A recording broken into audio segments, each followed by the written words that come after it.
Hello, and welcome to the Art of Intuition podcast. My name is Susan Jane, and I believe that trusting your intuition is the best way to live your life with meaning and purpose. Each week you will hear about how you can connect, develop, and trust your intuition through interviews with other guests and my own personal experiences. Join me to understand how your intuition can guide you towards a life full of meaning and loving purpose.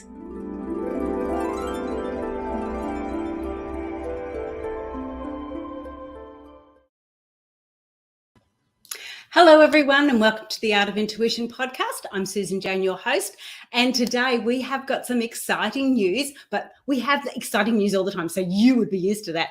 But wait until you find out what Lucinda does. Well, if you've read the little blog, you would probably have seen, but I'm not going to tell you any more yet. First of all, like, subscribe, share, do what we need to do to get this out so everyone can start to learn to trust their intuition, and it will make life a lot easier, all of our lives a lot easier. But Lucinda, she is right into creativity and the benefits that brings for us, just for everybody. And I'm not going to talk too much. I want to bring Lucinda on because she is going to explain exactly what it's all about. Welcome on board, Lucinda. Thank you, Susan. It's lovely to have you. Okay, Lucinda, you need to let us know. We've got to get a bit of an understanding of who you are and where you've come from, because I did have a quick look on your Facebook page about you and your web page, and I'm going to tell everybody about that later. But you're right into all things creativity, aren't you? Like in writing, and how did you get to where you are? Oh, well, I grew up in the Pacific Northwest, and my family were all like pioneers. I lived at the end of the Oregon Trail. My dad and mom both loved stories. My mother was an avid reader. My dad had dyslexia and he taught himself how to read. Mostly the way he taught us about what human beings were was through talking about movies and television. And so whenever we watched a movie together as a family, we discuss it. And that led me to understand how to analyze stories. And so I've always loved them. And, my mom would give me books and I would read those and we would talk about them.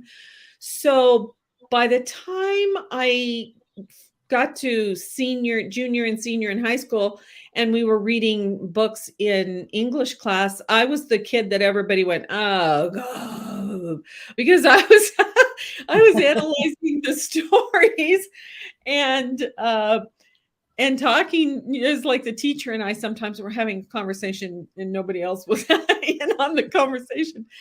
And that led me to when I finally went to college at 22, I decided to work for a while. First, I was really interested in the stories of the Bible and religious stories. So I took religious studies. That was my first degree. And then I was waiting for my husband to graduate. I'm a little older than he is.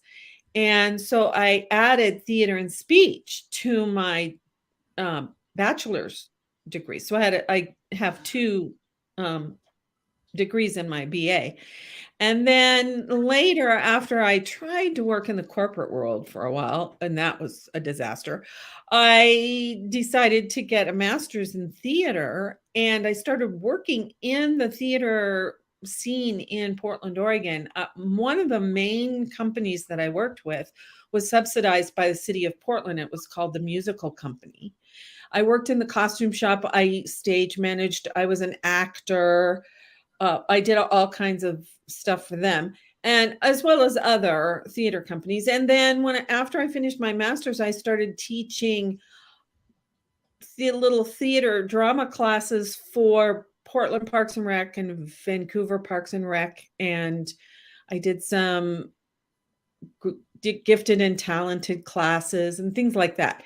And so, but eventually my husband and I sold our house and took a trip circumnavigating the globe. And Whoa. Australia was one of the places we visited because we have a friend who lives in Adelaide, and he and his family. Woohoo. Yeah, right. Great place. Go Yeah. visit. Go visit Australia. And then we ended up in southern Arizona and in a fairly small town. So I started substitute teaching, and the drama teacher at the high school discovered that I had a master's in theater, and she was getting ready to retire. So she suggested that I apply for her position, which I did. And so I got an emergency certification while I was getting my master's of education. And so everything was story. And then when I had to move to a different school and teach English, I realized, I know how to teach these students how to write. And after about 5 years at that school district, I quit teaching public school and started teaching at the college, theater classes at the college part-time while I was writing my novel. And the Space Between Time is my first novel. And then I got a blog, which is on WordPress, Sage Woman Chronicles. I started that in 2013, and that led to eventually it all led to the podcast that I do now, which is Story Power. I started that in July of 2020. And of course, the pandemic was going, so it was easy to do podcasting. And I've been doing it ever since. And June of last year, I was invited to join Podmatch, and I have so many guests recorded and lined up to record that I now have enough podcast episodes scheduled through 2022. So, and I'm having so much fun. I love doing the podcasting. So everything that I do practically has to do with creativity. And one of the things that I was thinking about today, as I was thinking about what we were going to talk about, is, to me, we're all creative. And that is how we are linked to God, because God is creative and we are created in the image of God, and every single person is creative. And it's the people who don't know that they're creative or don't know how to use their creativity who are in the, what is it? What was the term? Living a life of desperation. I think Emerson said that. And so, yeah, I just suggest go garden, go cook, go decorate your house. Find something to be creative about. It doesn't have to be writing or podcasting or blogging. It could, or But so in writing your music. life, you've done so many different things in your life, to get you up to where you are here. Mhm. And I'm really spun out by how many degrees that you've got. Because people will often look at creativity like painting or writing and like, oh, you don't need a degree for that or anything. But whether you do or not is irrelevant, is the fact that you have got them. And it's almost like you've gone through and creatively collected degrees to go with everything else. Yes, I say I have too much education, really, for any really good purpose. Yeah. Look, sometimes that education can actually stifle you a little bit, but obviously it Really? hasn't with yours. Yeah. But what I'd love to know then, so we're talking about the creativity, and you've just brushed on a couple of different ones. And again, I suppose I go straight back to painting or writing, because I do those type of things, and I've done a lot of craft work. I owned a 90-acre organic crop farm, so I did a lot of gardening, but I wouldn't have called that creativity. I would have called maybe, doing your hedges and that creative, but not, working in the garden. So before you say anything about that, I want to know, what is creativity and all these different types of creativity that we can use, so people can look at it and go, well, actually, I'd love to try that. Mm-hmm. Well, to me, creativity is thinking outside the box. So anytime, if you're confronted with a problem in your personal life or at home, or at work, and you're saying, okay, now how can I deal with this issue? How can I resolve it? And you're opening up your mind and saying, okay, I need an answer. And then an answer comes to you. That's creativity. Doesn't have to be something, artsy, or it doesn't have my definition of creativity, I guess, is a lot wider than just the arts. Yes, that's what I'm picking up, and I didn't even look at it that way. I suppose when I looked at creativity, it's to create something, but it's actually not necessarily to create something physical, but to create a solution or to create other aspects, isn't it? Which is what you're sort of putting it down to. Right. Yeah. At least that's how I think of it. And when I'm talking to my students, at least when I was talking to my high school students, but sometimes when I'm talking to my acting, well, we all have a genius for something. And if you follow your life path, if you open up to what that might be, what your genius might be, well, then you're going to be creative. Maybe you're the very best friend on the whole planet. Or maybe there are all these people who create nonprofit organizations to help other people. That's creative. So, find what your genius is and then go follow that. Okay, so you're also looking at your passion, aren't you? So what your passion is as well, because your genius and your passion are so well interlinked in the fact that if you've got a genius, usually it is part of your passion, isn't it? Because you feel that you're quite good at it and you enjoy doing it and you get into it and you do that and you create. Yes. And I'm going to talk about my podcast because for a long time I had wanted to start a podcast, but I didn't. You have to have a focus, as you know, for your podcast. So, and I kept thinking, what can I do it on? And at one point I thought, I could do it about stories because I love stories. Okay, but how can I, what would it be titled and how could I talk about that with people? And, so a little by little, it all kind of came together. And then when the pandemic happened and we were all locked down and my husband was working at home and I was teaching all my classes from home, I had an opportunity to learn how to use GarageBand and so that I could edit and record and edit. And that's how it all came about. But it wasn't, it's not like a bolt of lightning from the blue. It's all going to happen a little at a time. Yes, and when you're sort of saying that, because what you said earlier, like you ask or you put that information out there, and I know when I was starting this podcast, it was like, well, yes, I'd like to start a podcast, but again, I don't know where to go or how to do that. But I opened the doors like you did. You opened up yourself. You opened up your heart to go, well, okay, I'll get the information when it comes to me. And then when that information does come, then you take another step. And like you say, you use your creativity to take that forward another step.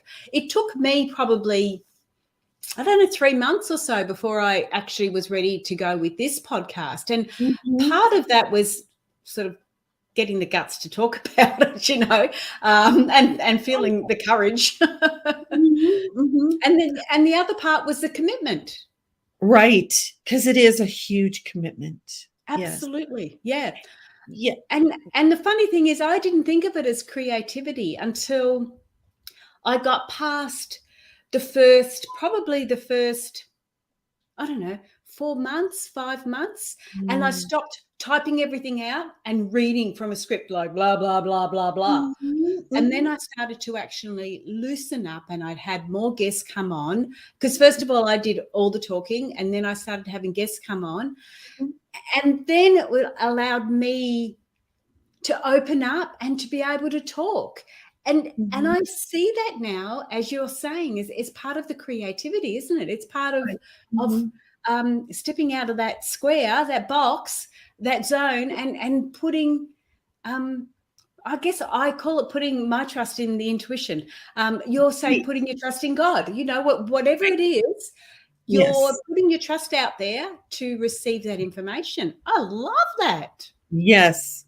Well, and another thing is, ever since I've been a little child, I had this what I called my little voice, talking to me, helping me with things. And I think some people don't know how to listen to their intuition. And so uh, I'll give an example. When I was trying to figure out a title for my novel, The Space Between Time, I kept, I was driving back and forth teaching classes on campus, and we live a half an hour away from town. So I had a lot of time to think while I was driving back and forth. And I kept thinking, what is the title of my book going to be? And I wrote a bunch of titles down. Well, one night I was driving home from acting class, and it was dark outside, and I was looking up at the stars. We live in Arizona, so you can see the stars really well.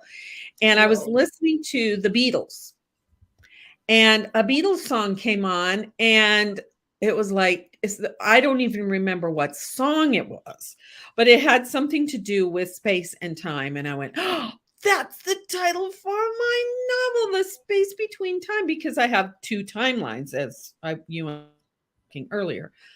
And so it can come in a song. The answer can come with somebody saying something to you, or you read it in a book, or you see it on, you hear people talking, and the answer comes from their conversation that you're eavesdropping on. It can come from anywhere. Your inspiration can come from anywhere. Yes, and I guess that's the other aspect to it, isn't it? It's not just the creativity, but it's the inspiration. And you're saying Mhm. that little voice is giving you that inspiration and listening. And I've talked about it before with that intuition. Like I remember driving in the car with my partner, and something came on the radio, and I sort of turned to him and said, "Well, did you hear that? That was really interesting." And he goes, "No, I didn't hear it." Because Mhm. I was tuned into it, but he wasn't. He was looking at Mhm. something else and actually said, "No, but did you see that?" And I went, "No." But it's Right. how it's how you're tuned into it, isn't it? So that's the Mhm. inspiration that you're getting, and then you need Mhm. to take it forward. So you were Mhm. asking for an understanding of the name of your book, which is The Space Between Time, and you got that just by tuning in because you allowed that opening to come through to you. And that's Mhm. really amazing. That little voice coming through. That's really cool. Yeah. Well, and I think it all started when I was in college. I was 24.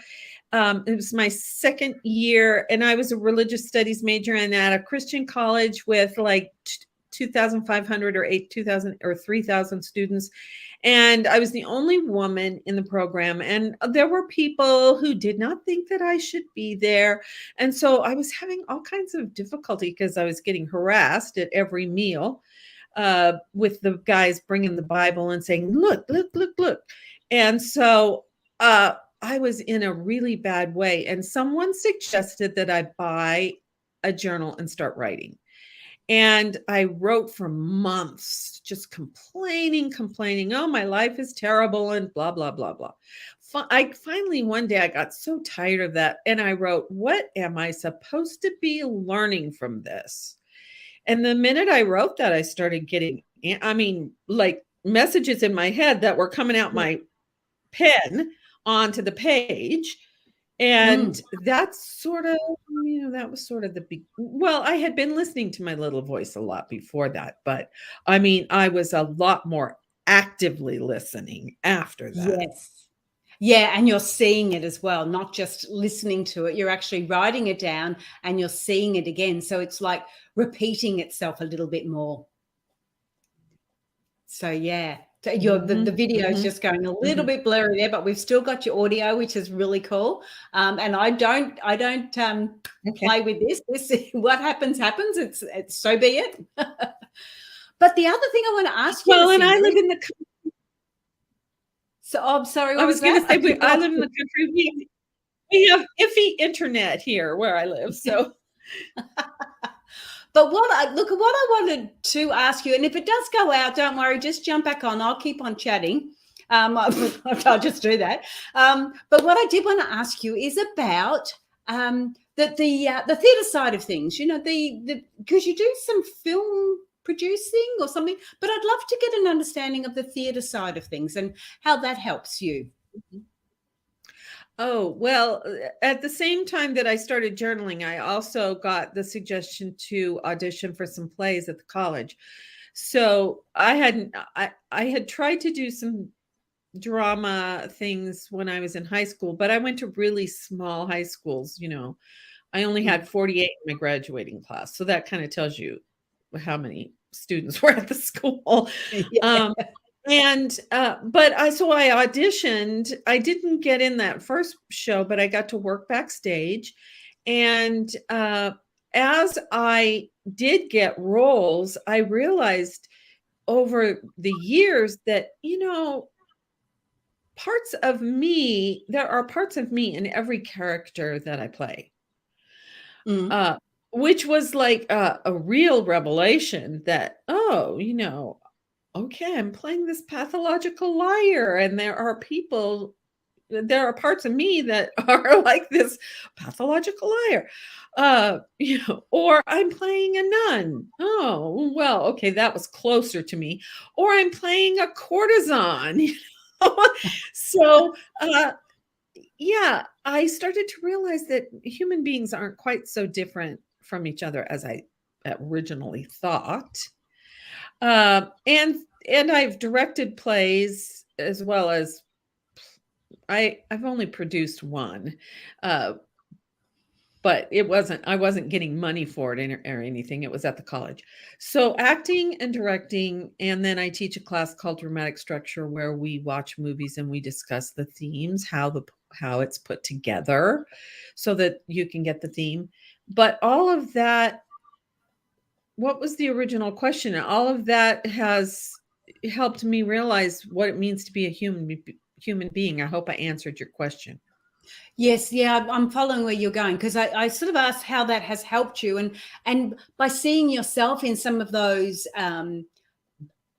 roles, you're actually almost looking at, a shadow side of yourself, or you're looking at some of those areas of you and getting a better understanding of who you are. Not disliking them, not saying they're bad, just saying that that's all part of who we are, and we have all these roles and all these areas inside us that we do need to look at, and those are those areas that we can go, well, if you do want to do something in a more of a art creative format, you can have a look at those. Or again, being an actor is very, very, I mean, the thought of having to try and be somebody else would be very challenging for me. And I was a dancer. I was on stage with dancing, so I did a lot of big stage shows and theatre productions, but not acting, not being something that, if I saw that, you'd sort of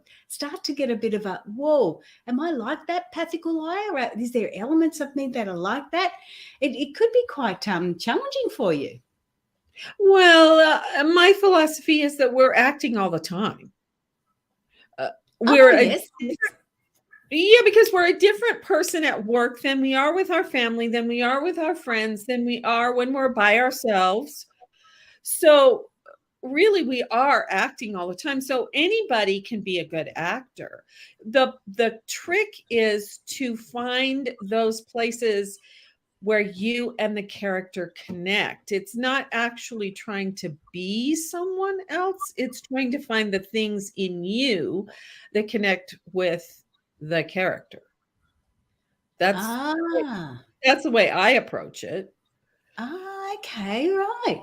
So yeah, so it's just that connection, and I guess that with anything like even the writing and even art, even any of those types of what they call creative aspects are still about you connecting with an area of it, isn't it? If you're not connecting with the paint, or you're not connecting with the flow of the keyboard as you're typing, you're not really bringing forward not a true sense, but it doesn't flow as well, does it? Right. Yeah, because it all has to come from you.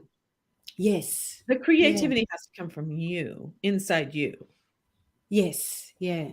So how can we work out ways that is there ways that we can sort of look at, or things of personality types or different aspects of ourselves or past that can actually help us, to give us a bit of a guidance on which way to go?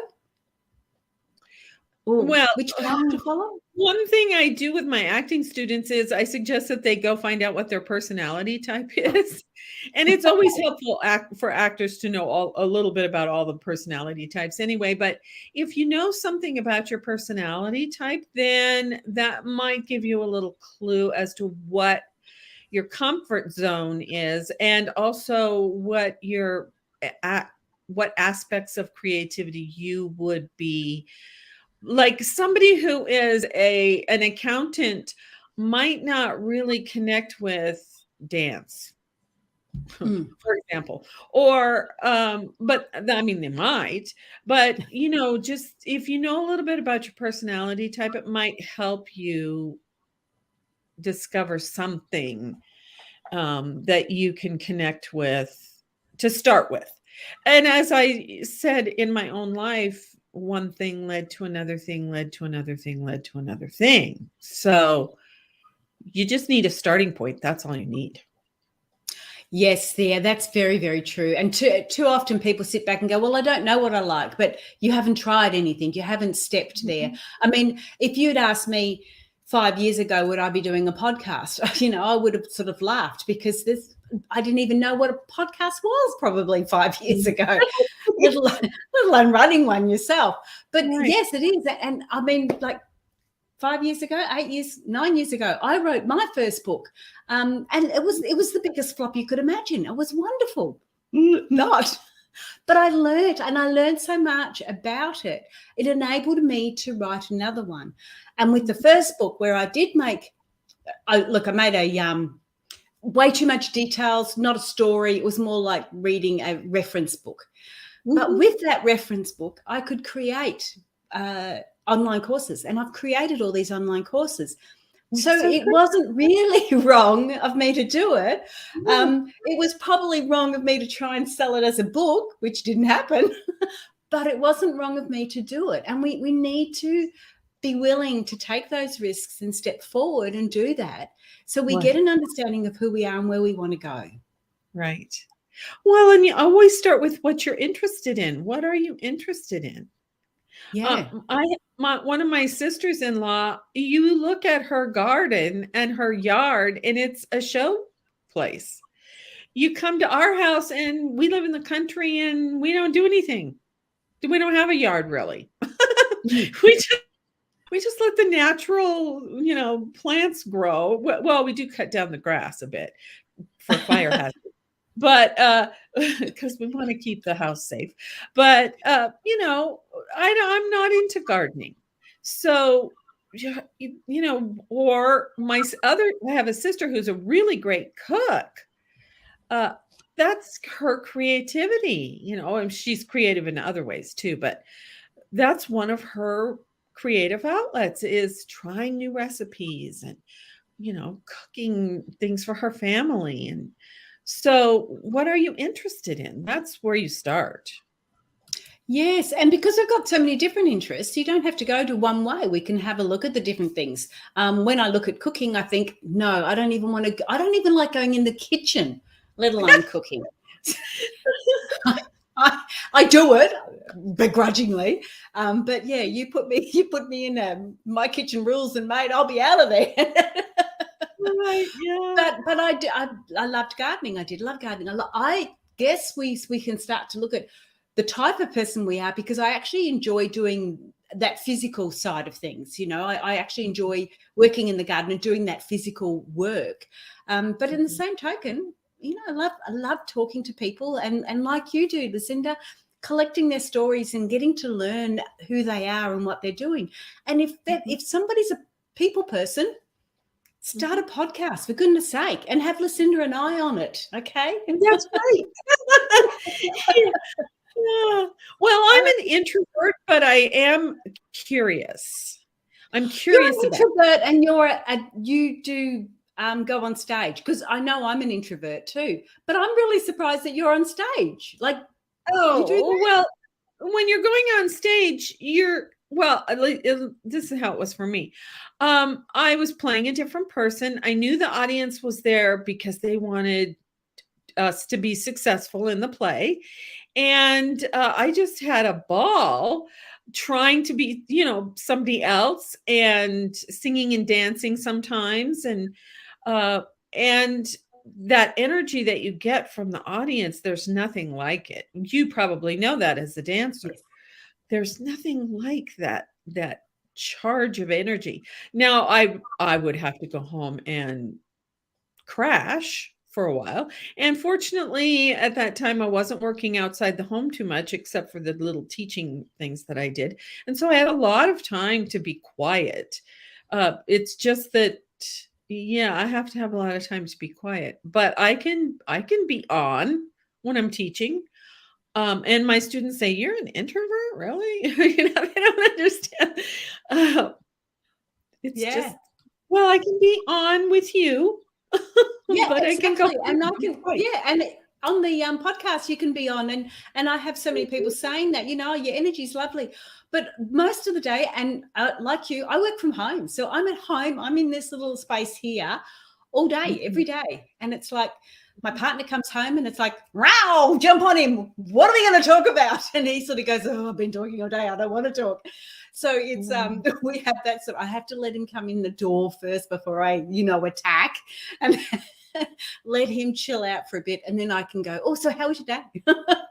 Because right. I, like you, even though you're an introvert, did you still need to have that connection? And I guess one of the areas with the podcast, and why I really enjoyed it so much, which actually did surprise me. I didn't think I'd enjoy it as much as I do, but it is the fact that I can be an introvert, I can be me in my space, and yet I can still meet everybody and still be with everybody in cyberspace.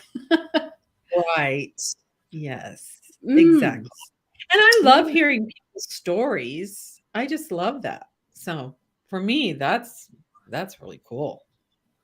Yeah, and you were talking about, when you're talking about the stories and that, so you're collecting stories like with the podcast, but the way you break down, like you're telling me as a child or a young adult, that you would read something or watch a movie and then you would break it down in structure, or you would break it down. I find that really fascinating, because that's a sort of a nerdy thing that I do too. So I really enjoy that sort of side to it. Yes. So how did you do that? What's that involved?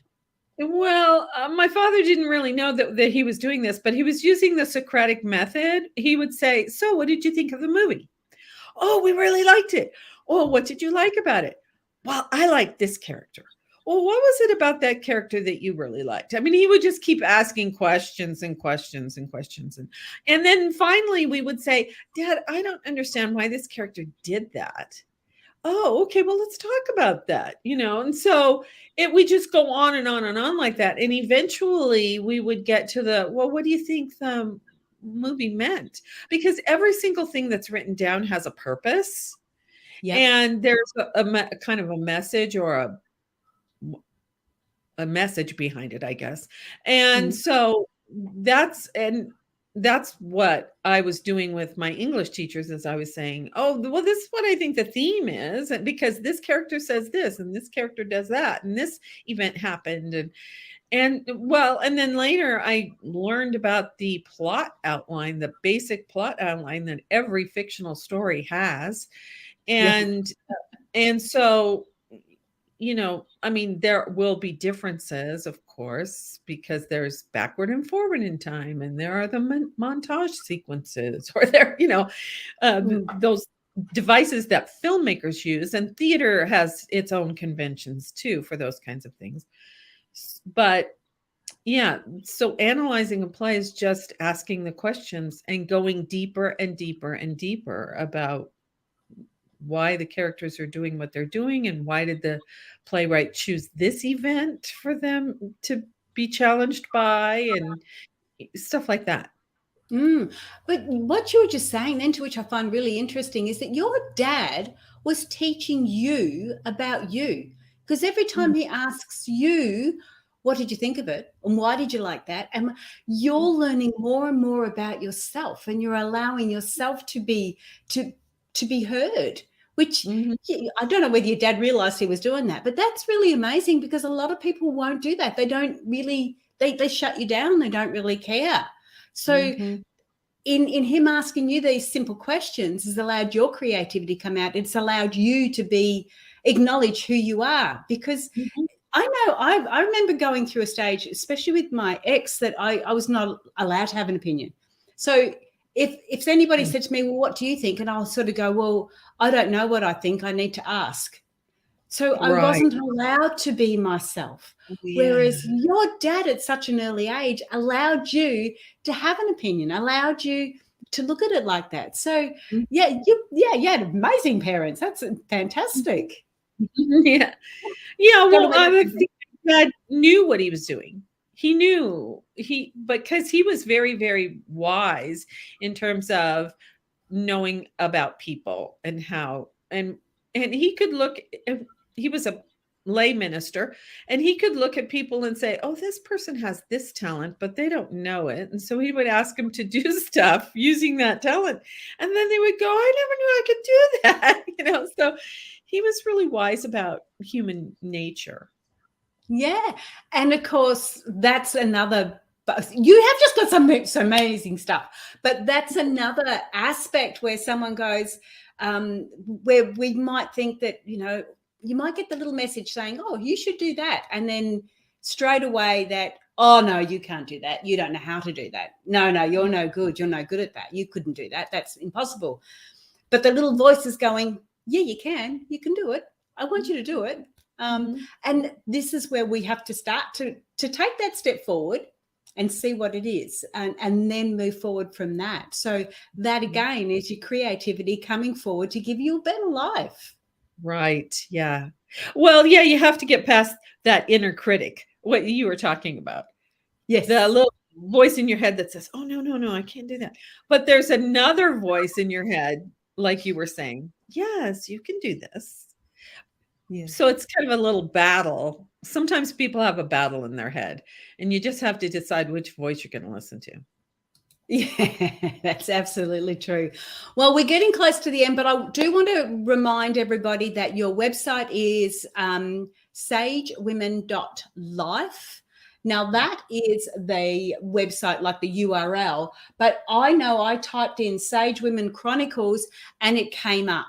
Mhm. Sage Women Chronicles is a fine way to find your website, but also Sage Women Chronicles is your Facebook page too. So you can get to Mhm. Lucinda through that as well. Mhm. That's my writer page on Facebook. I also have a personal account. Yeah. Yeah. And then on Instagram, I think it's just Sage-Midgorden, all one word, lowercase. And I can't remember what it is on Twitter. I haven't You sound like me. checked Twitter for a long time. And I think on LinkedIn, it's just my name, Lucinda Yeah. Sage-Midgorden. Yeah. Yeah, cool. So if you want to connect with Lucinda, go into any of those and you will be able to do that. But is there anything else you'd like to say before you go, Lucinda? And I do want you to stay online because I need to talk to you after this. But is there Okay. anything else you'd like to share? Wow. Just go, go try stuff. Go find something to try. Yeah. Yeah. Take a pottery class or a dance class or a yoga class or, I don't know, go talk to people. Sit in the mall, watch them. Yeah. Yeah. Yeah.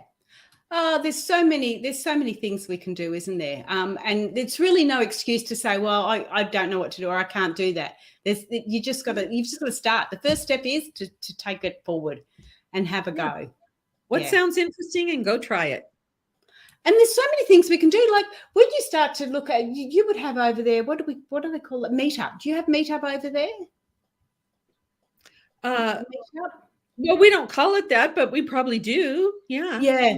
We have a Meetup, what they call it here. So it's like just groups of different people and you meet up at different places. So there could be walkers, there could be photographers, there could be yoga people, all different sorts of people that have got the same or similar interests. And it allows you to have a try. We had one on Facebook a couple of months ago, and they were doing urban drawing, urban sketching. So I just joined up on that. No cost. Go along. I had to buy my bits and pieces. Go along, have a try. I went probably 4 or 5 times, and I sort of went, no, okay, I've had a try, but no, don't really want to go there. I'll try something else. Right. And you're never wrong. You're just doing something different, and you meet different people, and you start to get an understanding of who you are and what you can do. That's right. Exactly. Yeah. Well, plus you might meet somebody cool. Sorry. Oh, yeah, absolutely. You could do something cool. Yeah. Yeah, because there are all kinds of neat people out there. So I know there is. And look at us on the podcast. Woohoo. I know. All right, Lucinda, thank you so much for being on the show. It was great to have you. Oh, it was really fun. Thank you, Susan. Okay, well, you stay there because I've got to talk to you in a minute, and I've just got to do the final bits. So there you go. Creativity. The first thing you'll do is step out. Now, if you're getting those little messages, remember, it is about you. That's the inspiration. It is about you taking the next step. Now, again, we don't have to be 100% right. We just need to take that step, and then we can start, okay? And it could take you different ways. Like I said, I wrote a book thinking, I'm going to be an author. And I ended up, well, I was an author, but I ended up going into, it was just terrific for online courses. And then that led to the podcast. So we just start to do these little weedy, whiny trips to get to where we need to be. And it's all because we're getting that lovely little inspiration and we're following our creativity. Your life will get so much better when you start doing it. I can assure you they will. But I've got to go. Subscribe, like, share the podcast, and jump onto Lucinda's too. Hers is called Power. It's called Story Power. Story Power, it's called. We didn't actually mention the name, I don't think. Story Power. So it's really good. Go and have a look at that one. But that's me from The Art of Intuition. I'm going to say goodbye. Have a great week, and I'll see you next week. Bye for now.